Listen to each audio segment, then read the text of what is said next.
अस्सलाम वालेकुम। अच्छा, मैंने एक शॉर्ट में ना जिसमें मैं स्विंग ट्रेड्स के बारे में बता रहा था, तो उसमें मैंने SEPL के बारे में बताया था कि एक पेपर कंपनी है, ठीक है, जो आपके नोट्स बनाती है। तो गवर्नमेंट साहब अब क्या कर रही है कि वो न्यू नोट्स छापने लगी ना, जिसकी वजह से अब पता क्या होने लगा, SEPL को बहुत ज़्यादा एक बूस्ट मिलने लगा। तो मेरी वो जो कॉल थी वो हिट हो गई है, सही है। मैंने उस वक्त कहा था 150 160 के पास फेरा था, मैं कहा इसको जमा कर लेना, 200 तक जाता है इसी तरह ना ये। तो वो कॉल हिट हो गई माशाल्लाह। अब वो बाकी जितने भी दुनिया में इन्फ्लुएंसर्स हैं ना, उन्होंने कहा जी अपर कैप हो जाएगा, फलाना हो जाएगा, फलाना हो जाएगा। तो मेन चीज़ पता है क्या होती है, मैंने एक बात हमेशा स्टॉक मार्केट में पहले से बोली है, you should be ahead of time. हम लोग अहेड ऑफ टाइम नहीं थे, हम हमेशा पीछे रह जाते हैं, देर कर देते हैं हम हमेशा। तो SCPL वाली जो कॉल है वो हिट हो गई है, सही है। यहाँ से मैं बता रहा हूँ, जो मैंने उस वक्त कहा था कि 150 160 फिर इसको ले लो, ये 200 तक जाता है और इंशाल्लाह अब इसी तरह ही जाएगा 200 तक भी, ठीक है। मेरे से भी थोड़ा सा बायो ज़्यादा भी नहीं लिया क्योंकि मैं बाकी स्टॉक में फंसा हुआ था, बट होता ही सी कि वो चल गई दूसरी। अब चलो, ये तो चलो हो गया। आज भी अगर चांस मिलता तो थोड़ा सा ले लेना, क्योंकि उसकी वजह से ना अब ये बूस्ट मारेगा इंशाल्लाह, क्योंकि वो एक न्यूज़ है, वो न्यूज़ पे चल पड़ा।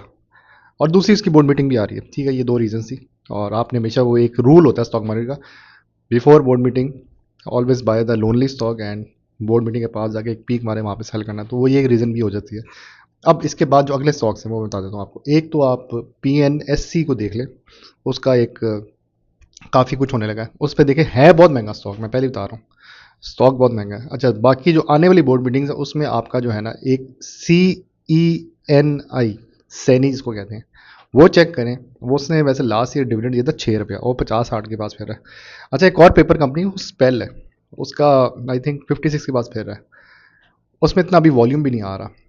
एक मैं बात बता दूं, लास्ट ईयर वो 70 और पता नहीं 80 भी टच किया था, 78 तक या 72 तक इधर कहीं गया था वो, इसी तरह बोर्ड मीटिंग से पहले।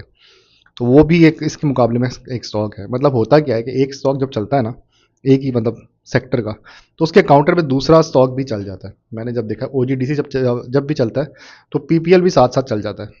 तो मेन चीज़ पता है क्या है, आपने फिर सेक्टर के अंदर रह के फिर वो बाकी स्टॉक्स को भी देखना होता है। मैंने अभी आपको PNSC का बता दिया, SEPL का बता दिया और स्पेल का बता दिया। ये 3 स्टॉक्स हैं। तो आज की वॉच लिस्ट में इसको डालें, चेक करें ये क्या बनाते हैं। बाकी OGDC, PPL, PSO, और हाँ, ये 3 स्टॉक्स बहुत इंपॉर्टेंट है, क्योंकि ऑयल की प्राइसेस में एकदम से ड्रॉप आया, तो इनको ज़रा लाजमी वॉच करना। इनमें एक फ्लक्चुएशन आएगी, अगर गिरते हैं तो इनको एज अ लोनली के तौर पर पकड़ लो। मतलब एक होता है ना, नेगेटिव ऑफ द न्यूज़ भी जाओ।